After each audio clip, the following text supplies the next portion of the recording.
یہ اونٹنی کیمل کوئی عام اونٹنی نہیں تھی، یہ اللہ کی نشانی تھی، ایک سائن تھا، ایک نبی کا معجزہ تھی۔ یہ اونٹنی نہ کسی کی پیٹھ میں رہی نہ کسی کی پیٹ میں، نہ کسی نر سے پیدا ہوئی نہ مادہ سے، نہ حمل میں رہی، نہ اس کی پیدائش مختلف پروسیس سے ہو کر گزری، بلکہ یہ عام طریقوں سے ہٹ کر پہاڑ کے ایک پتھر سے ایک ہی لمحے میں پیدا ہوئی کن فیکن سے۔ ناظرین، وہ انہیں کچھ کہتی نہیں تھی، آتی تھی، اپنے بچے کے ساتھ گھومتی تھی، پھرتی تھی، کھانا کھاتی تھی اور چلی جاتی تھی، کسی کو کوئی نقصان نہیں پہنچاتی تھی۔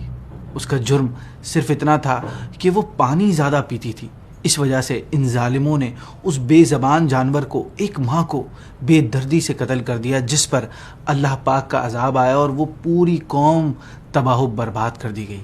ناظرین، نام ہے قدار بن سالف، ہماری آج کی ویڈیو کا تاریخی دشمن ہسٹورک اینیمی۔ ناظرین، اس بدبخت انسان کے جرم میں چونکہ اس کی قوم بھی شامل تھی تو پہلے اس کی قوم کا کچھ بیک گراؤنڈ کے بارے میں جان لیتے ہیں۔ ناظرین، قدار بن سالف، اس کا تعلق قوم سمود سے تھا۔ سمود عرب کے ایک قبیلے کا نام ہے۔ کتابوں میں سمود نام کی ایک وجہ یہ بیان کی گئی ہے کہ سمود ان کے 4 فادرز میں سے کسی کا نام تھا، جو حضرت نوح علیہ السلام کی اولاد میں سے تھا، لیکن یہ قوم سمود اور آل سمود کے نام سے زیادہ مشہور ہے۔ رشتے میں یہ لوگ قوم عاد کے چچا زاد تھے۔ قبیلہ سمود کے لوگ حجاز اور شام کے درمیان میں سرزمین ہجر میں آباد تھے۔ اللہ پاک نے اس قوم کو بہت فرٹائل زمین عطا کی تھی، جس کی وجہ سے ان کی فصلیں بہت زیادہ اگتی تھی اور باغات سرسبز و شاداب اور پھلوں سے بھرے ہوئے رہتے تھے۔ فن تعمیر یعنی آرٹ آف کنسٹرکشن میں ان کا کوئی ثانی نہ تھا۔ یہ سخت پتھروں کے پہاڑوں اور پتھریلی چٹانوں کو تراش کر نہایت خوبصورت، روشن اور مضبوط اور بلند و بالا مکانات بنانے کا فن بخوبی جانتے تھے۔ آج بھی عرب میں ان کی بستیوں اور بنائے گئے مکانات کے نشانات موجود ہیں، جنہیں مدائن صالح کہا جاتا ہے۔ ناظرین، آل سمود پہلے اللہ پاک کے ایک اکیلے خدا ہونے پر ایمان رکھتے تھے اور اسی کی عبادت کرتے تھے، اور اس کی وجہ یہ بھی تھی کہ یہ شرک اور اللہ پاک کی نافرمانی کرنے کی وجہ سے اپنی رشتہ دار قوم عاد کا انجام جانتے تھے۔ اس وجہ سے یہ ڈر کر خدا کی نافرمانی سے بہت بچتے تھے، لیکن گزرتے وقت اور زیادہ نعمتیں ہونے کی وجہ سے یہ غفلت میں پڑ گئے اور ایونچولی شرک بھی کرنے لگے۔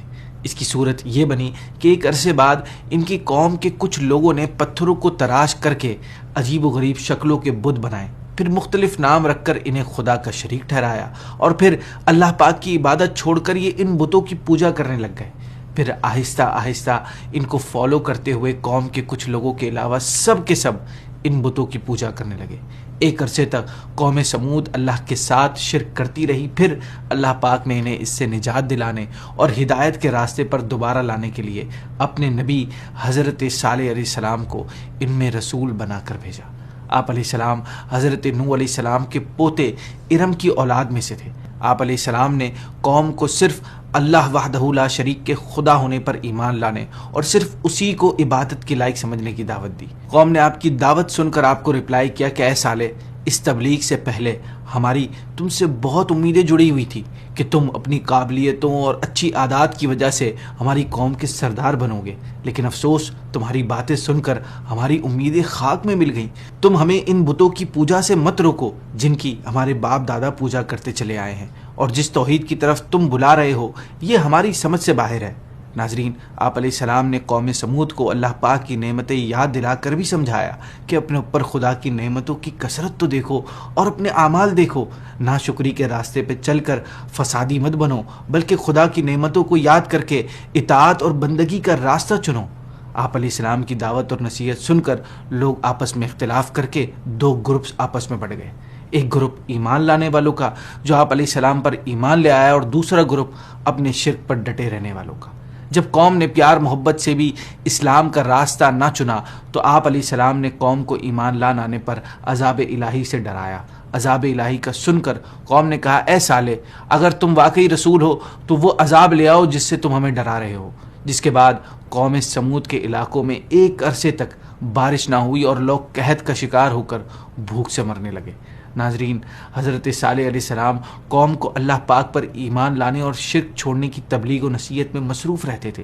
ایک مرتبہ آپ علیہ السلام کے بار بار سمجھانے سے تنگ آ کر قوم کے بڑے لوگوں نے یہ ڈیسیجن لیا کہ آپ علیہ السلام سے کوئی ایسی ڈیمانڈ کی جائے جسے آپ پورا نہ کر سکیں، اور اس کے رزلٹ میں آپ اپنی یہ ایکٹیویٹیز بند کر دیں گے۔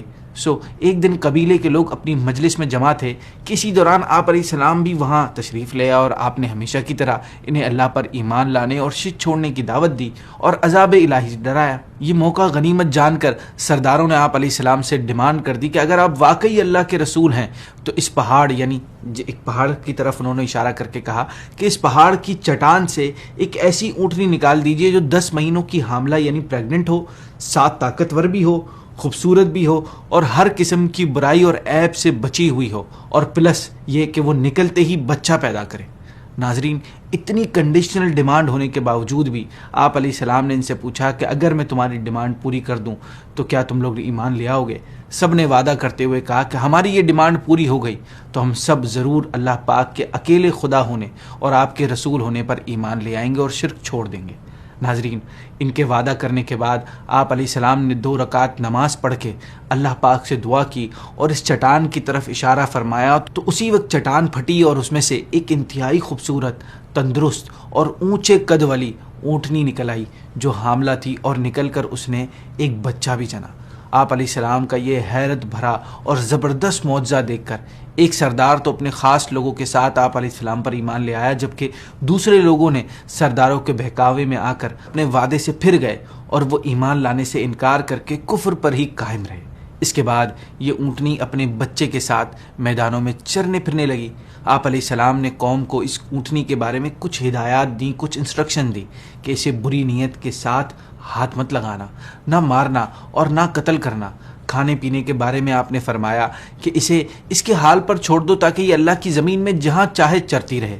پانی پینے کے لیے ایک دن اونٹنی کی اور ایک دن تمہاری باری ہے، اس لیے جو دن اونٹنی کا ہو اس دن صرف اونٹنی ہی کنویں پر پانی پینے آئے گی، اور جو دن تمہارا ہے اس دن تم پانی پینے آؤ گے۔ ان ہدایات کے ساتھ آپ نے قوم کو یہ وارننگ بھی دی کہ اگر تم نے ان کی خلاف ورزی کی تو اس کا انجام بہت خطرناک ہوگا۔ ناظرین، یہ اونٹنی کیمل کوئی عام اونٹنی نہیں تھی، یہ اللہ کی نشانی تھی، ایک سائن تھا، ایک نبی کا معجزہ تھی۔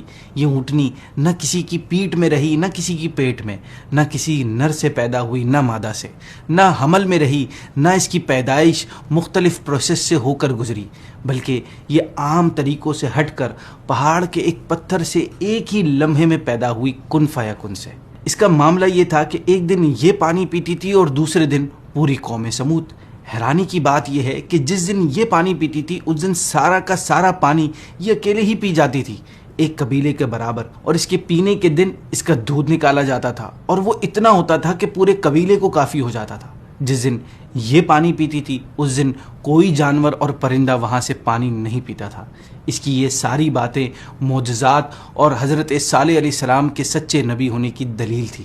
ناظرین، اس کے بعد قوم سمود آپ علیہ السلام کی باتوں پر ایک عرصے تک عمل کرتی رہی، پھر انہیں اپنی زمینوں، اپنی میدانوں اور جانوروں کے لیے پانی کی تنگی کی وجہ سے افسوس ہونے لگا کہ اس اونٹنی کی وجہ سے ہمیں اور ہمارے جانوروں کو پانی کم مل رہا ہے۔ اس مسئلے کا حل نکالنے کے لیے انہوں نے ایک ہی راستہ چنا جو ان کی تباہی اور بربادی کا راستہ بنا۔ وہ راستہ کیا تھا؟ ان سب نے یہ ڈیسائیڈ کر لیا کہ ہم اس اونٹنی کو قتل کر دیتے ہیں تاکہ ہم اور ہمارے جانور اس کے کھانے پینے کے بوجھ سے آزاد ہو سکے۔ اس کام کے لیے انہوں نے اپنی قوم کے ایک آدمی قدار بن سالف کو چنا۔ قدار بن سالف یہ قوم سمود کا سب سے برا انسان تھا۔ یہ سرخ رنگ کا، بھوری آنکھوں والا اور چھوٹے قد کا آدمی تھا۔ یہ جائز نکاح کے نتیجے میں پیدا ہونے والی اولاد نہیں تھا۔ اس بدبخت نے اللہ پاک کی اس نشانی بے ضرر جانور کو پکڑ کر تیز تلوار سے اس کے پاؤں کاٹ کر اسے بے دردی سے قتل کر دیا۔ اس واقعے کی کچھ ڈیٹیل اس طرح ہے کہ قوم سمود میں صدوق نامی ایک بڑی حسین و جمیل اور مالدار عورت تھی۔ اس کی بیٹیاں بھی بہت خوبصورت تھیں۔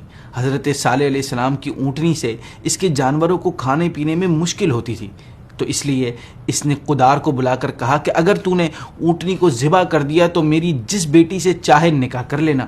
یہ آفر ملنے کے بعد یہ اپنی قوم کے لوگوں کے پاس آیا، اور جب اس نے انہیں اپنے ارادے کے بارے میں بتایا تو قوم کے 7 لوگ اس کے ساتھ ہو گئے۔ 7 قوم کے، ایک قدار اور ایک وہ تھا جو اس کے ساتھ اس عورت کے پاس گیا تھا، یوں یہ 9 لوگ ہو گئے۔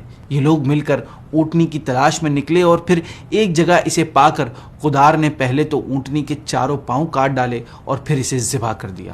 ناظرین، اونٹنی کو قتل کرنے کے بعد ان لوگوں نے بری حرکتوں میں اور اضافہ کر دیا۔ وہ ڈٹائی سے اس جرم کا اقرار کرنے کے بعد آپ علیہ السلام کے پاس آئے اور کہنے لگے، اے سالے، اگر تم اللہ کے رسول ہو تو ہم پر عذاب لے آؤ جس سے تم ہمیں ڈراتے رہتے ہو۔ آپ علیہ السلام نے ان سے فرمایا کہ اپنے گھروں میں 3 دن تک دنیا سے جو مزے لینے ہیں اٹھا لو، ہفتے کے دن تم پر اللہ کا عذاب آئے گا، اور اس کی نشانی یہ ہے کہ پہلے دن تمہارے چہرے پیلے، دوسرے دن لال اور تیسرے دن کالے ہو جائیں گے، پھر اگلے دن اللہ کا عذاب نازل ہوگا، اور یہ ایک ایسا وعدہ ہے جو کسی صورت میں غلط ثابت نہیں ہوگا۔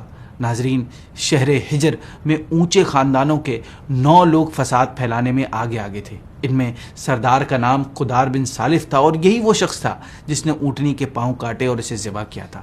جب حضرت صالح علیہ السلام نے انہیں عذاب الہی کی خبر دی اور اس کی علامت بھی بیان کر دی تو ان 9 لوگوں نے آپ علیہ السلام کو بھی شہید کرنے کا پلان بنا لیا۔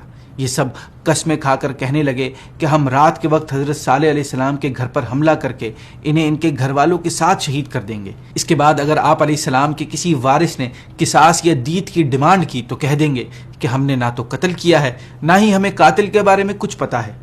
اس ڈسکشن کے بعد انہوں نے اپنی پلاننگ پر عمل کرنے کی تیاری شروع کر دی اور رات کے وقت آپ علیہ السلام کے گھر کی طرف روانہ ہو گئے۔